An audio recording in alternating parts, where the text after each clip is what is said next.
If you're watching this, the end of the season is announced. There are less than 2 weeks to finish your rank climb. A couple videos back, I did a series on what I think is the best method to gear your units to have the strongest possible PvP account, the best way and the most optimized way to use your gear. And one of the most commonly asked questions I got on stream was, alright, so you base it on a tier list, right, the methodology, but your last tier list is from like, what, 3 patches ago? Okay, fair. So that's why I one-up that ask and build a draft board, so to speak, for pretty much all the relevant drafts in the game that I can find. This video is inspired by Xarian, who makes this how to draft every single Cleave team video, and I wanted to see if I could challenge myself to cover every single playstyle in one video. So as always, I'll include stats for the units I have, but if you want to see a guide for each individual unit, whether I go over them or not, you can find that in the Discord server or the short section of the channel. Alright, let's fly.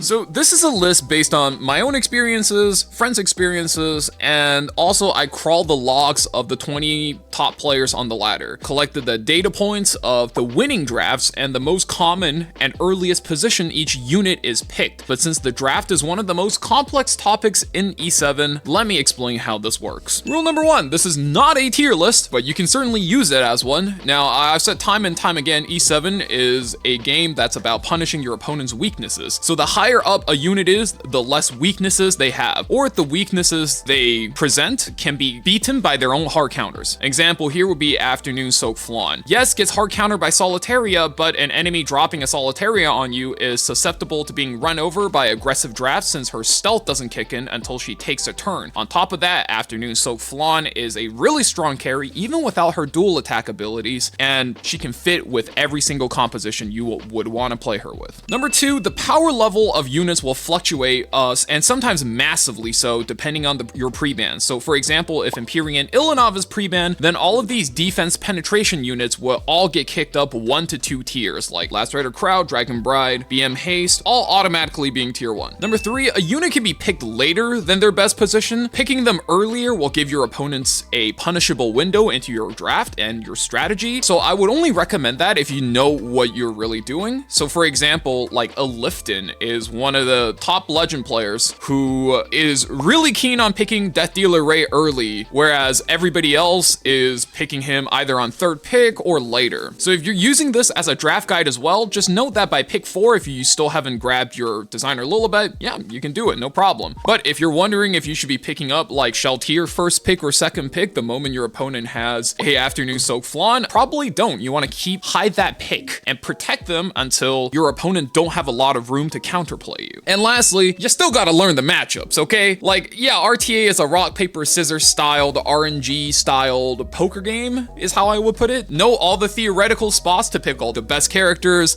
you know, how the mechanics works, but you still have to find the right draft, right? It's still a team building game. You still gotta find the right combination, learn what they do, and pick them, find the right synergies. So play your matches, watch your streams, whatever it is you do for you to actually get that experience. This is my legal statement I gotta make, you know, hey, if you're picking Amiki into Mort and you lose points, I am not responsible for the loss. Number 5, also to cover my bases, this is collected from over 1,000 top legend players winning drafts, not only in game, but also on e7.gg, and honestly, mostly from the top 20 players and their opinions from the ones I've talked to. If you follow this, I'm pretty sure you can easily hit Emperor Plus if you have all the right account. You get your draft sorted out. And even if you just want to follow it very loosely, I think an account after you get to past like 4 to 6 months, you should be able to hit champion rank. That's, I think, where most players belong. And finally, this chart can actually be sorted by playstyles. If you're new, this is gonna look really way too dank, and I'm sorry about that. RTA is a pretty complex game, and the best way I can explain this is that yellow are just generically good units. You almost always want to have at least, if not most, of the yellow units in the game. Just like save up for them, try to pick them up. The ones in red are mostly for slow players, and slow and tanky players, go for the ones in red. And green is for speed players, you know, yellow is medium, green is go, red is stop. There you go, easy rule. If you have something you really want to play, like if you downloaded the game because you saw a Google banner ad of Arya, and you're like, damn, I want to be the #1 Arya main, what I would do is go for all the other red units and a couple of the yellow units that you think could fit with your strategy. You know, if you started playing RTA because you really want to play Frida, then focus on picking up mostly the green units that synergize with her and a few of the yellow units so you can pivot when your opponents are overly defensive. That's how you use this chart. If you need any references for any other channels on YouTube, I would say for fast drafts, you probably want to watch Elv or Xarian. For tank down, I'd recommend KHM and Light. And I guess for a mix-up playstyle, it's me and Vicchung. I'm not quite sure of what the YouTube is seen as like right now. Anyway, I'll link their channels in the description and briefly explain what each tier means, what the units in there are, and I'll also have a chart in the description of the whole thing with names. I'm also going to gloss over most of the ML units since I feel like I already explained those guys at length in the headhunt video, so go there if you want information on them. So I'll focus on the units I missed out there and maybe go over a couple of the big meta defining units, especially after the last wave of buffs. The first pick tier is these 4, including Harsetti, are quite literally the 5 best units in the game. They're characterized by the fact that they beat many of the other meta units. That's really important because those units are usually hard to punish. They don't have that many weaknesses and they can be played on multiple builds. And if your opponent gets the wrong build, you can usually punish that really hard and a lot of times results in free wins. Oh yeah, the best part, every single one of these characters at the top tier can be played in all compositions. Again, if you need more info on each individual unit, you can find them in the Discord or in the short section. This video is honestly long enough as is. So first off, Luna.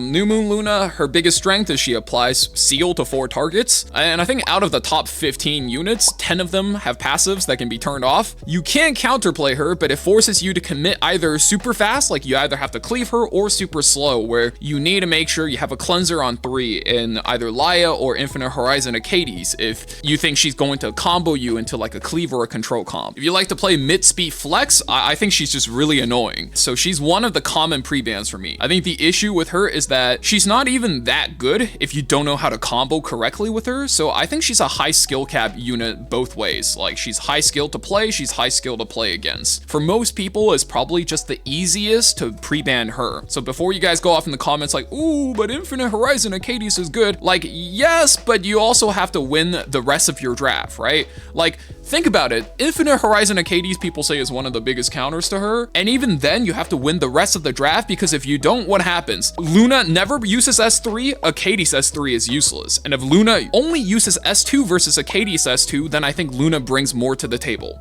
So winning the rest of your draft still very important. After that, Red Flan, at the time of writing, the best DPS unit in the game by far. She's so broken. 100% evasion, 100% guaranteed crit. Let's pretend if her damage is bad, which by the way it isn't, and her utility is bad, which by the way stun and defense break isn't, she'll still see play. But on top of that, she can team utility, she's got CR push, she's got defense break and random stuns. I honestly don't know what Smilegate was thinking when they printed this unit. And oh yeah, I almost forgot to mention, she's a ammo count unit with dual attacks being enabled. Even versus one of her soft counters, Sea Phantom Politis, she is going to still get 1 dual attack off, which puts her above most DPS units in the game in terms of the value they can present, especially off of that valuable first pick. Empyrean Ilanav is what, you know, she's something card gamers, if you came from card games, you'll be very familiar with. She's a floodgate. To a degree, New Moon Luna is kind of the same thing, you know, just like how Luna turns off passives, Empyrean Ilanav turns off defense penetration. Bellion turns off souls, so on and so forth. Just like why Luna is so good, out of the 14 best units, 8 of them have defense penetration, or mainly use penetration set. Not to mention the myriad of units you'll also be denying when you pick her up early into your draft. Because you can imagine, right? You pick her up and your opponent just starts going through all these defense pen units. Wow, can't pick Dragon Brysenia, can't pick Designer Lilibet, LRK's kind of bad, Laia certainly doesn't work. So you lock away a lot of your opponent's options and you can grab them all for yourself. Or if they start picking those up, you know they're going to ban her. You can just hit them hard on the last pick with a force ban and it really screws them up. Sea Phantom Politis just has everything. If Ambitious Tywin is supposed to be the Swiss Army knife of Epic 7, then Sea Phantom Politis is kind of like a Swiss Army machete. I don't know. She just does about everything you'd want a support unit to do. You know, she debuffs, she creates space for your team through combat readiness manipulation, she can bring damage through dual attacks, she holds back focus and fighting spirits from a lot of the bruisers you'd fight, and also enabling a whole line of units with her enraged buff, which is honestly just crazy good value. All that she does from stealth. If she lost any one of those tools, by the way, I still think she's a top tier unit. Now, the second pick tier, I think this tier has what you would consider the next best units in the game. If some of these floodgates like Luna or Ilanov didn't exist, I think all of these units have a reason to be in top tier. You can first pick any of these guys, and you honestly shouldn't feel bad if the floodgate holding them back is banned. Like, for example, if Empyrean Ilanov is banned, then you would be pretty comfortable picking up anything from Dragonbride Senya to Haste to Laya, and all of them would be back on top. I think the number one I want to look at is Dragonbride Senya. I don't think she's in the headhunt, so let's talk about her. Right now, she's on the spearhead of tier 1. So, you know, if you assume top tier is tier 0, she's like she's so close to just moving up to being some of the best units. I think she's normally supposed to be this brick wall tank that can only protect one ally super well, and then she turns into a beast when that one ally is threatened. But with the amount of low HP DPS units people like to take nowadays, think BBK, Amiki, Genua, Arbiter Vildred, she could basically just start the fight being a super beast. If not for Empyrean Ilanov holding back her big ass AoE true damage, I think she'd be instantly top tier. I think we talked about Tywin quite a bit during the headhunt video, so let's skip ahead to LRK. LRK was one of my favorite units in the game because he's a tank and he can run over the enemy with AoE true damage, so he's also very multi-purpose. That damage ramps up over the match as his cooldown gets reduced, and the thing that makes him really good now is he can reduce allies' cooldowns too, just like Laya. And now you can even stack him with Laya for some truly stupid combos on low cooldown. There's just a lot of potential with him since he's good with most playstyles, if not all of them. You can go fast, and he's a competent damage dealer. You can go slow, and he's a tank. Be able to mitigate damage and debuffs for your team with that immunity buff. Oh yeah, he's also really good versus Ambitious Tywin, so that's always a huge plus for me since the AoE immunity buffs generally stops defense breaks right in their tracks. Another character that caught a huge boom when they got buffed was Designer Lilibet, and I think she's the only true bruiser in this tier since Smaugate can't balance bruisers for their life. They're either really broken and they take over the meta, like Navy Captain Landy and Abyssal Euphine, or a new unit sends them all the way to the bottom on the tier list, like Navy Captain Landy and Abyssal Euphine. Just look what happened to him, right? Red Flank comes out, suddenly they just got dunked. Anyway, Designer Lilibet is good now because she actually brings a lot of damage, and it really enables her ability to close out games. I think she's actually decently fair because if you play her without her defense buff, her damage is still kind of meh, you know? So you can't just take her away and then play really aggressive with her. You gotta find the right spot to bring her to a draft because she really needs that defense buff. Psst, also, you know, just don't bring her into Ilanov because, you know, that unit's real fair. After that, I think Laya is still one of those really all-in-one units. She can cleanse, manipulate CR, dual attack, reset cooldowns, but most of all, her ultimate, I mean, with a soul burn, should be able to one-shot most units in the game. Yay!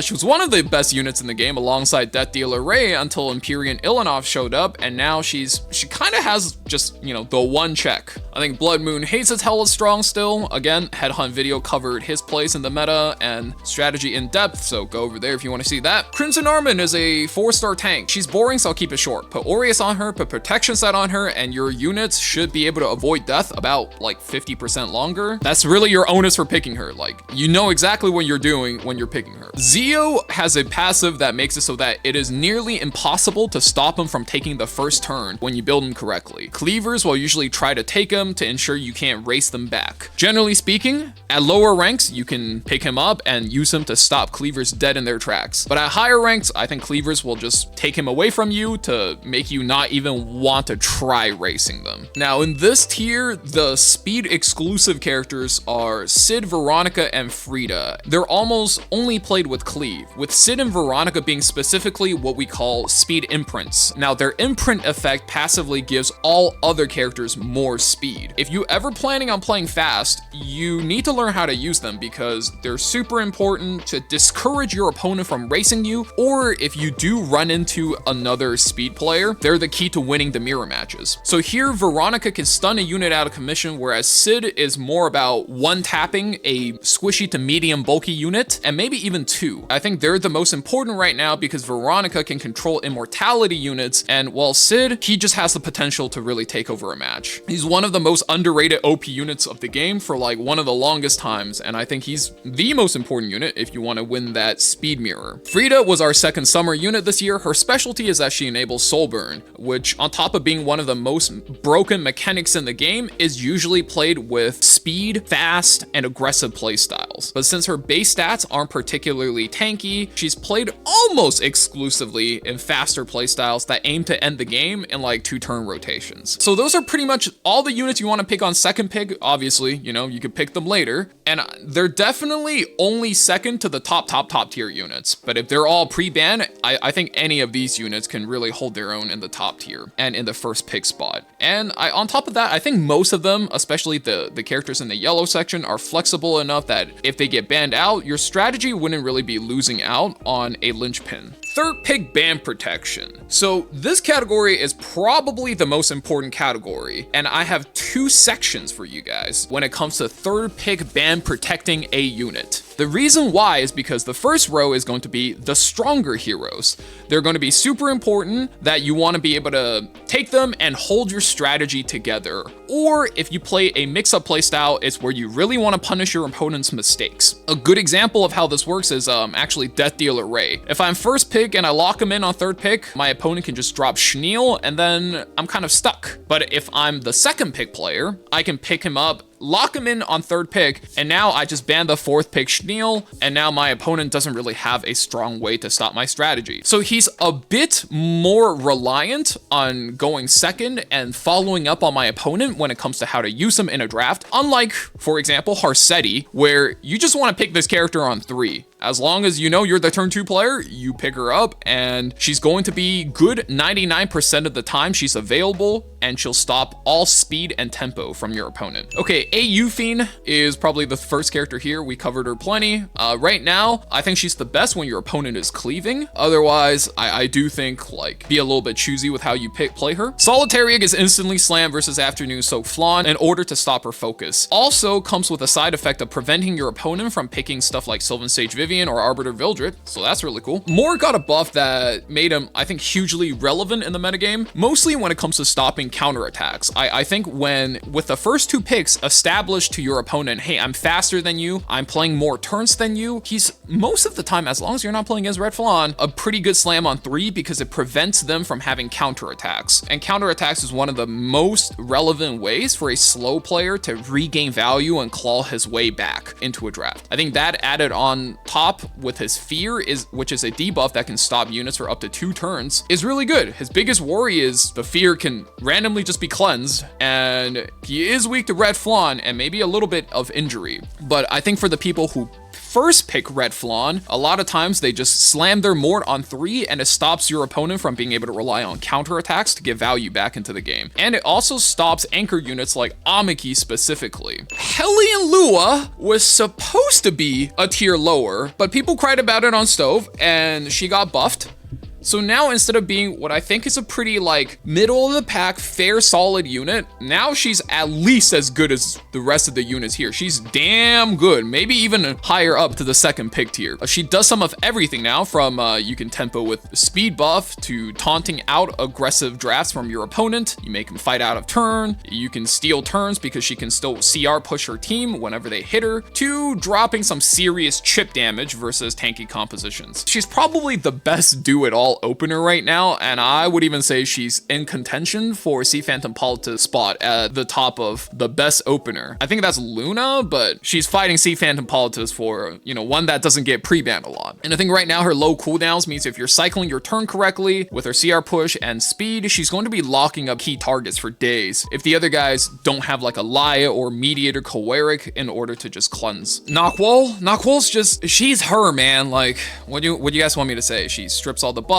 delays cooldown, binds, stops counterattacks, yada yada. It even disables some passives like Genua and Angel of Light, yet Laya can stop her, and LRK was even buffed to stop her, but if you play Knockwool in a combo, I think she's still just as hard to stop. Like Knockwool into Death Dealer Ray, you're just dropping too much injury for anybody to be able to deal with. I think she's essentially just the #1 choice if you are looking to play a slower draft, if you are looking to force your opponent to not play Epic 7. I think she's like the definition of a control unit in 2024. Celine, I would say usually is a weaker character, but she's been very good this meta. I think there's one condition that makes her super good, and it's when your opponent has 2 characters in their opening rotations that need to use non-attack skills, like if they go Sea Phantom and Laia. I think below champion rank, that rule is a little bit looser since you could probably just pick it into Sea Phantom or just Laia, and your opponent probably doesn't have the foresight to play around the Celine and maybe pick her off. But at higher ranks, if you force pick a Celine into just a single Politis or just Lua, usually I would say people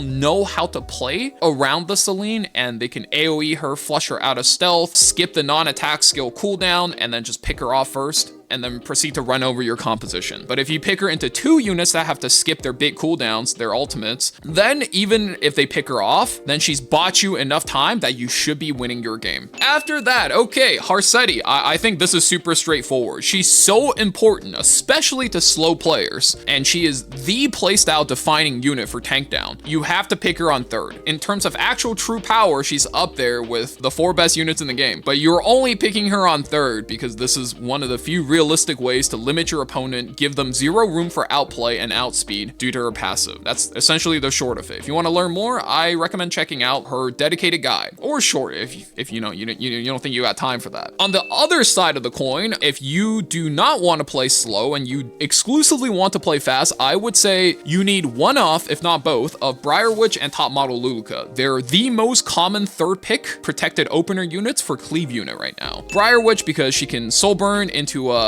unresistible defense break, and she has a passive that denies revive, so it gives you a really easy outlet to set up any aggressive strategies. Top model Luluka does kind of the opposite, right? Whereas Briar Witch is very all out, top model Luluka is very safe. She picks off 1 unit at a time, and it lets you dodge a lot of reaction units people pick into Cleave when they expect a Briar Witch. For example, if they have an Elbra's Ritual Sword defending unit, or if they have Designer Lilibet or Elena expecting that Briar Witch AoE opener. I think if you're looking to Cleave, you're looking to play fast, you want at least one of these units, I mean ideally both, in order to outplay when you get to higher ranks. Now up on the next row of units, this is where we talk about decently strong counter picks. You can use it on your 3rd pick Ban Protect, but you need to be dodging some bad matchups, so they're usually stronger if you're the 2nd pick player. So I'll go over what each unit's role is, what the matchups are, and what matchups you want to avoid, okay? Let's just get into it. Amiki, she's a anchor and a counter-attack DPS. Pick her into Cleaves, pick her into squishy red units, and you want to avoid Empyrean Ilanov and Mort. Death Dealer Ray is a debuff, but also does a lot of damage, and you're looking to avoid Schneel and Dragon King Sharoon when you pick them. And if they come out, you just ban the more important one. BBK is a huge AoE nuker DPS. She has a crazy snowball potential, and the #1 thing you are looking to avoid is Veronica. Now, if you are a cleaver and you pick up Veronica early off of 2nd pick,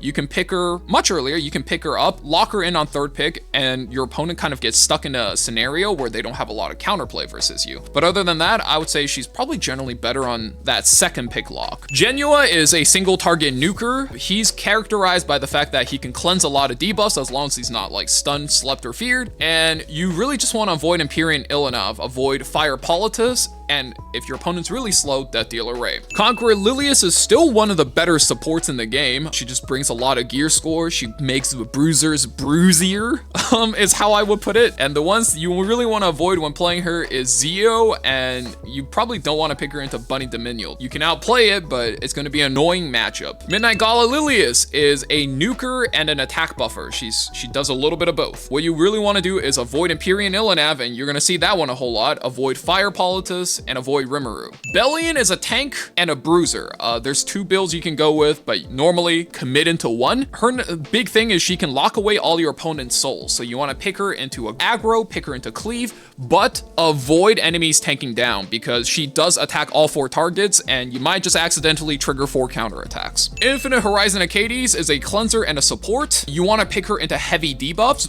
but avoid high damage because normally you're building her with either high speed or high ER and she will just get folded by crazy good damage. Blue Elena, kind of the same thing. She's a cleanser, she's a support, pick her into AoE and cleave teams only. Avoid a single target like top model Luluka and you should be fine. Ruel is a reviver and a support. She can cleanse 1 unit at a time, but her number 1 job that you need her for is you jam her into an anti-cleave and she's going to be able to revive your big hard-hitting unit. She revives your AU Fiend, she cleanses your AU Fiend, and it just enables them to be able to fight back, pick into high damage cleaves, and you just want to avoid Briar Witch Iceria, who can passively deny revives. Meat-Eater Coerc is a cleanser and a support, which can also be built as a bruiser. He's a bit flexible into how you play him. You pick him into a couple of things: Hellion Lua, Death Dealer Ray, and Harsetti. You basically really just care about him going first in your team, cleansing away all the bad jujus, and you let the rest of your characters play the game. Now, if you have the gear to build him as a bruiser, that's just a bonus. He hits decently hard. He's meant to be a very tanky unit. Alvira is a debuffer. Her own debuffs aren't all that, but what she really does is when your opponent 3rd pick ban protects a designer Lilibet, she will lock away all of her fighting spirit and thus make the designer Lilibet like a nearly unplayable character. After that, we got Ram, we got Peyra. I mean, they are still fine cleave openers, but the issue is you're always avoiding Zeo, you're always avoiding Harsetti, so in terms of how much utility they bring to the rest of your composition, I would say in 2024, they're not as good as Briar Witch or top model Luluka cleaves, but if you are not fast and you're still trying to cleave, there are good ways to cheat out a lot of speed. The last pick that goes into that 3rd pick tier that I see a lot is Eternal Wanderer Ludwig. He is specifically a cleave DPS and he needs to be played with his combo. Probably the strongest finisher to any cleave composition, and I would just say think about like having the strongest closer to a combo deck. Obviously, you have to avoid and pre-ban the Bellion, and depending on how things go, I mean, if you're cleaving, you have to ban Bellion, you have to ban Harsetti, you're probably playing the Zeo, and you might want to avoid most of the time Abyssal Eufiend, because if you proc a counterattack, it's usually a lot of trouble. So that's most of the units being picked on 3rd pick and winning their draft. So after that would be the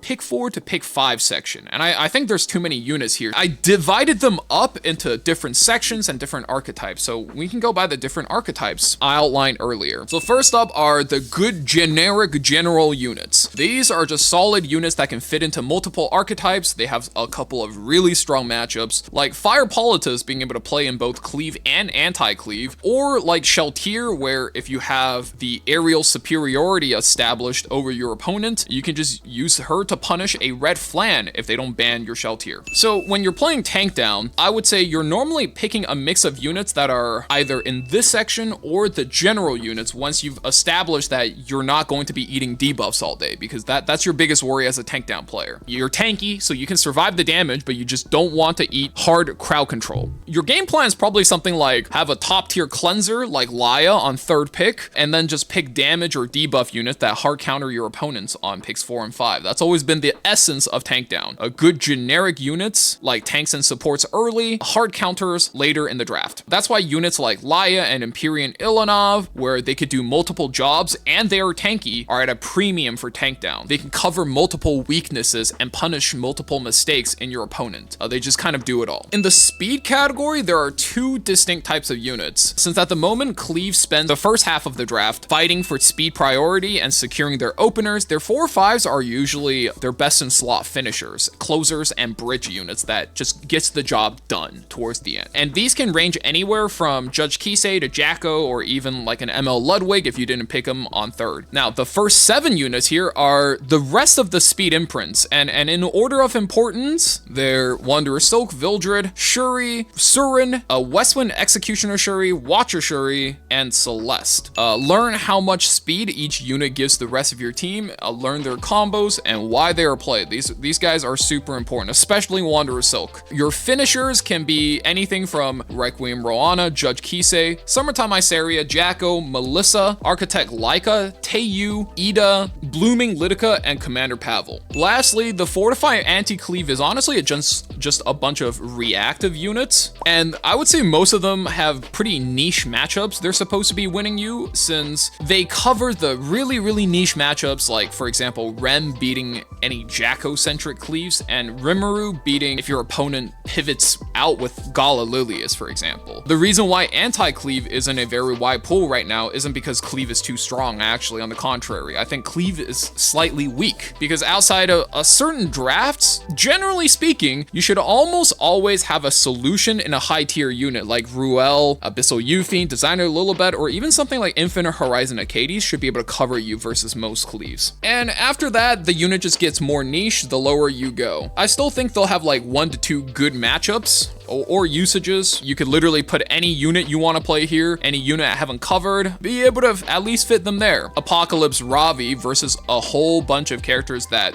don't do damage and they're all defensive. They'll never do enough damage to finish off your 8 Ravi, so she'll always be able to close out those matches. I think you'd be able to find use for any unit if you're following a basic blueprint of a draft, if you have the correct job assigned to them as you pick them. Whew, okay, all right, so that's been the results of my research and digging. Honestly, if you have like 20 of the top 30 yellow or red units, you should be able to hit champion rank pretty easily, and I maintain this for any account. Playing specifically for Emperor or higher ranks in RTA, you might have to cook a little bit harder, tune your units tighter, and find a more airtight draft. That's just how it's always been every season. I hope the resources I provide in the video can help you guys reach your rank goals this season, and you know, hey, maybe I'll see some of you guys on the rank ladder. This video I've been cooking for a while, and as you can see, it took a lot of research, a good amount of interviews, and a bit of charting, so it mean a lot if you could give the video a like, you know, a comment, or even a sub if you want to be kept up to date for similar content. Even if you're one of the newly minted hate watchers, feel free to drop a I see your stream, you're a bad player. You do not understand how to counter picks, how to detect cleave, how to anti-cleave, how to detect the like, honestly, drop one of those too. It really helps the video out in the YouTube algorithm. You know, I appreciate your presence as well, but for now,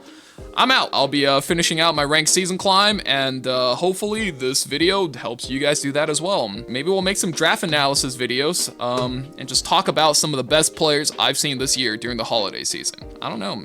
Leave in the comments what kind of video you guys want to see next. Anyways, guys, take care, stay safe. I'll see you guys in the next video. See ya.